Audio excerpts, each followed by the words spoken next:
I am a poor girl. Part 1. The Edge of Town. My name is Ellie. I was born in a trailer park at the edge of a small town called Cedar Falls, Oklahoma.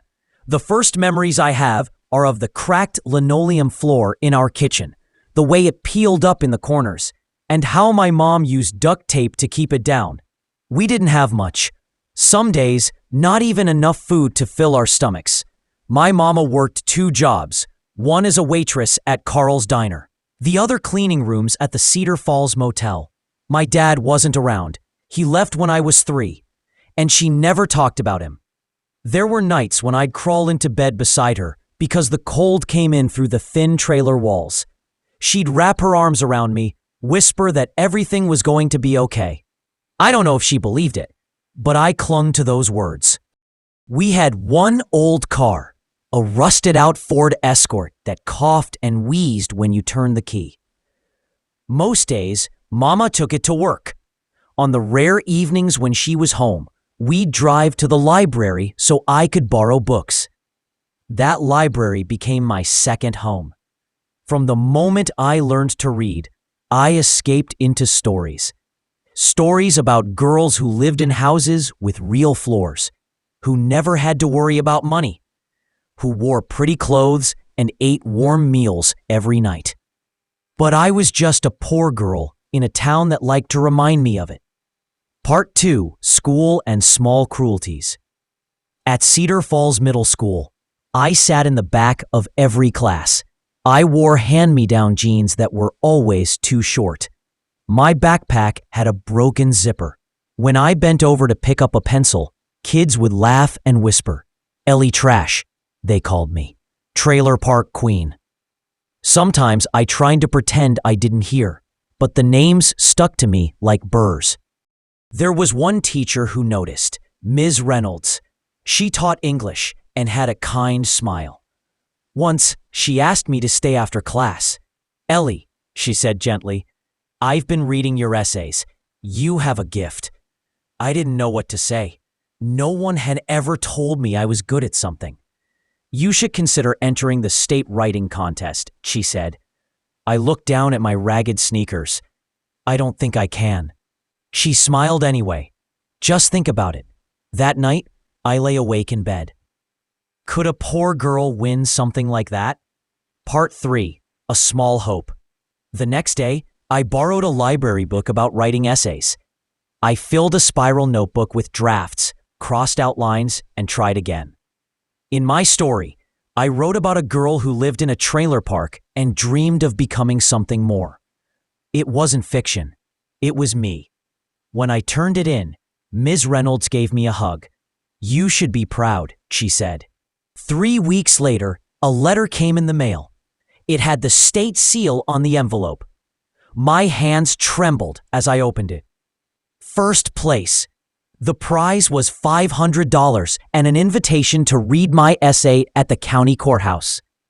Mama cried when I told her. She held me so tight I could hardly breathe. That night, for the first time in a long while, I felt like maybe I could be more than a poor girl. Part 4. The Reading. The courthouse smelled like old wood and lemon polish. My knees shook as I stepped up to the microphone. People in the audience wore nice clothes. Their eyes were polite but distant. I knew they were thinking the same thing. That girl is from the trailer park. But when I started to read, something changed. I told them about cold nights, empty cupboards, the way people looked at me like I was less. I read every word I had written. When I finished, the room was so quiet, I thought maybe I had done something wrong. Then a woman in the front row stood up and clapped. One by one, the others joined her. Afterward, a man in a suit came up to me. "You have talent," he said. "If you keep working, you can go far." His words were kind, but I knew the truth. Talent doesn't pay bills. Still, as Mama drove me home, I let myself hope. Part 5. Winter Hardships. That winter was the coldest I could remember. The trailer's furnace broke in December, and we didn't have the money to fix it. Mama heated water on the stove to fill the bathtub so we could wash. I did my homework wrapped in blankets. My breath came out in clouds. At school, I pretended everything was fine, but some mornings I was too hungry to think. One afternoon, Ms. Reynolds pulled me aside again. "I'm worried about you," she said softly. I shook my head. "We're okay." She looked at me the way Mama did when she knew I was lying. "Ellie, if you ever need help, you can come to me." Her kindness made something ache in my chest. I didn't want pity. I wanted to be strong. But no matter how hard I tried, poverty clung to me. Part 6, The Scholarship Dream. The state contest had lit a fire in me. I started entering every writing competition I could find. Some weeks, I stayed up until midnight working on essays. One day, Ms. Reynolds handed me a brochure. "It's for the Young Authors Summer Program," she said, "at the University of Oklahoma." The application fee was $25. It might as well have been $1,000. But I took the brochure home. That night, Mama read every word. "You should apply," she whispered. "We don't have the money. We'll find a way." I knew she meant it, even if it meant working extra shifts. Part 7, Letters and Sacrifice. The deadline was March 15th.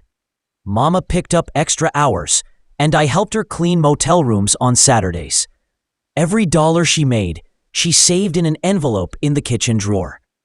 On the last day, she counted out 25 crumpled bills. "Go mail it," she said, pressing them into my hand. I hugged her tight. "Thank you, Mama."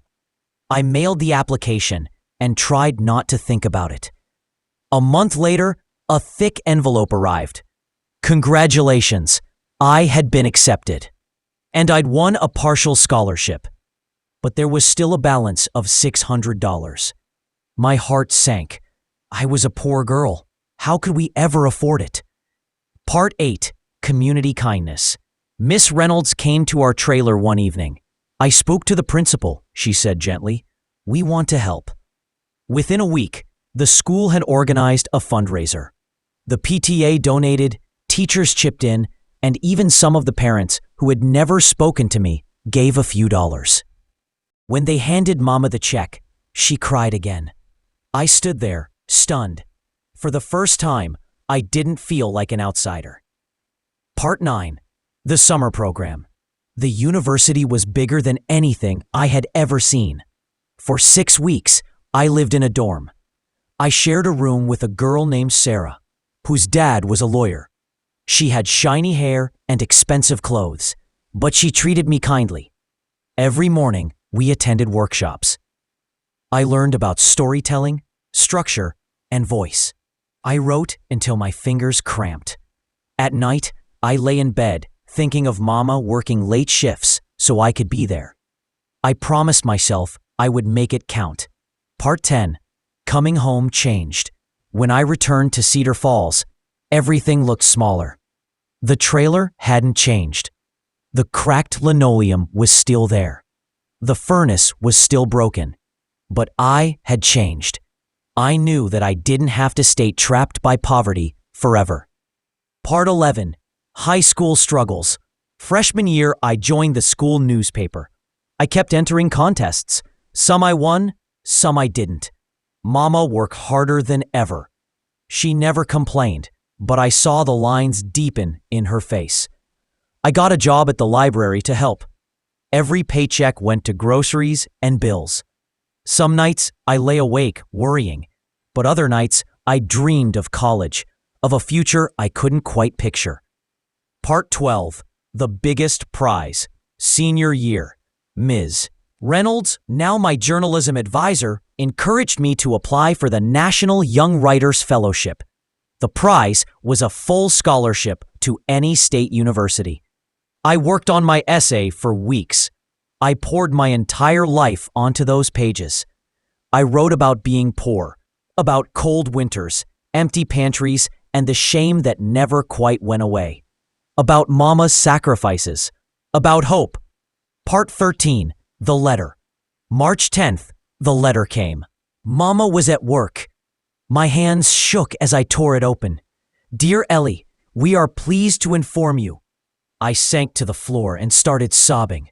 When Mama came home, she found me still clutching the letter. I showed her. She read it, her hands covering her mouth. You did it, she whispered. We held each other and cried. Part 14, Not Just a Poor Girl. The night before I left for college, Mama and I sat on the front steps of the trailer. You're going to do great things, she said. I shook my head. I'm just a poor girl. She looked at me with tears in her eyes. Not anymore.